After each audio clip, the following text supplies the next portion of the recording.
She told me the night before she left. No warning. Just a sentence dropped on the living room floor like a knife she didn't care to pick up. "You're not invited to my company retreat," she said, adjusting her suitcase zipper without looking at me. "It's mostly executives. Spouses won't really fit in." I remembered the pause, the way her voice wavered for a second. Too careful.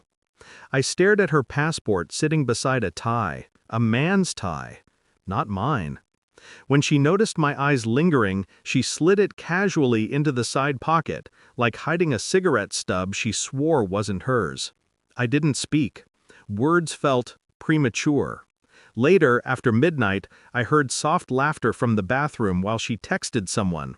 Rapid taps, followed by a whispering breath she didn't think I could hear. I should have asked then, but questions require hope. I had already begun letting go of that.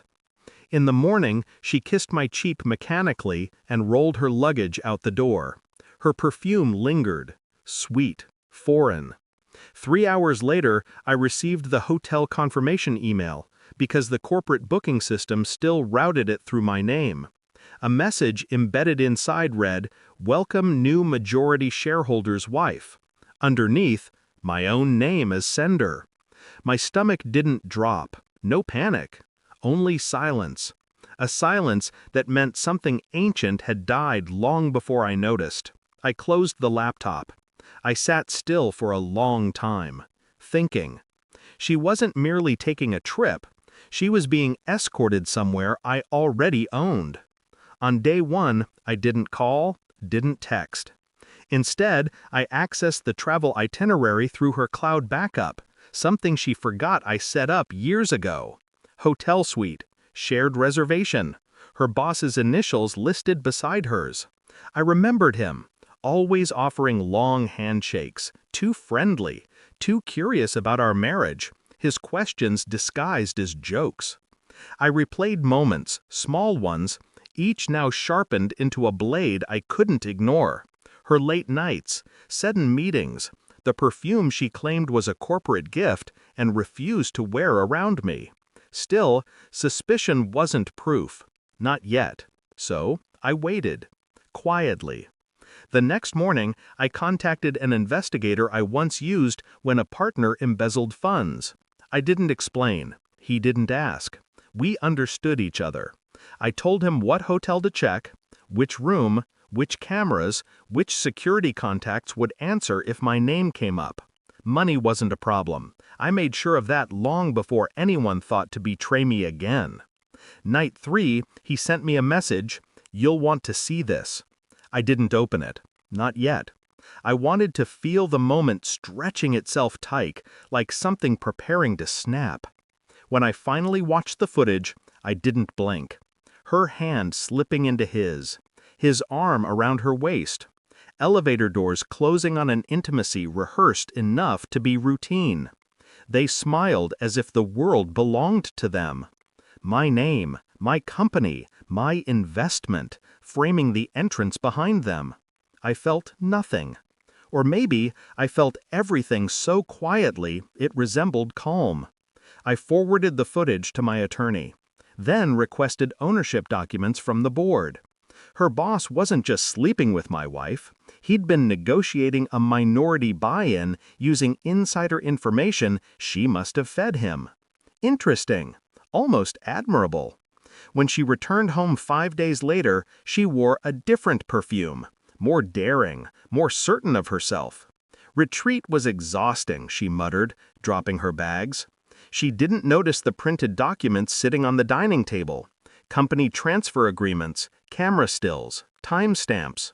Only when she turned for wine did her eyes land on them. "Where did you—" I raised a hand. Silence. She swallowed hard. Color drained from her. I could see calculations forming behind her pupils, excuses assembling, collapsing, reforming. "Listen, I can explain." I slid a single photograph across the table. Her and him on the balcony. His hand at the small of her back, her lips almost touching his. She covered her mouth. Tears rose instantly, too fast, too rehearsed. I never meant to hurt." "You didn't," I said quietly, and that was the truth. You can't wound a body already numb. Then I placed the hotel gift bag on the table, the card still inside. "Welcome new majority shareholder's wife," it read. My name printed below, because legally she was, for now. Her eyes widened. She reached for it as if touching the card might reverse time. I pressed another document forward. Divorce. Asset separation already drafted.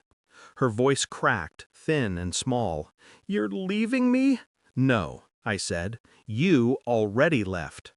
Her breath broke. She sank into the chair, hand trembling. Her world collapsing around her, piece by carefully constructed piece. I didn't raise my voice. I didn't cry.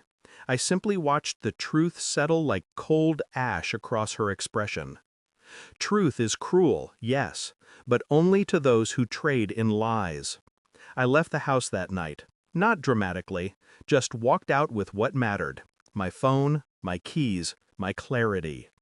Outside, the air tasted cleaner, sharper, almost unfamiliar. I realized somewhere along the way I stopped loving her. Or maybe I was never given the version of her worth loving. Just a facade, an imitation of loyalty held together with convenience and fear. I didn't need to ruin her. Exposure was punishment enough. Her boss would lose his funding, she'd lose her marriage. The board already knew. By morning, they would too. I didn't need revenge. Revenge implies emotion, attachment. I only needed distance. And distance, finally, was mine. Some betrayals break you. Some rebuild you. This one simply reminded me who I had always been, the man they underestimated. And I don't think she'll ever forget that her downfall began the moment she tried to replace me with someone I already owned. I didn't say goodbye. Goodbyes are for endings that mattered.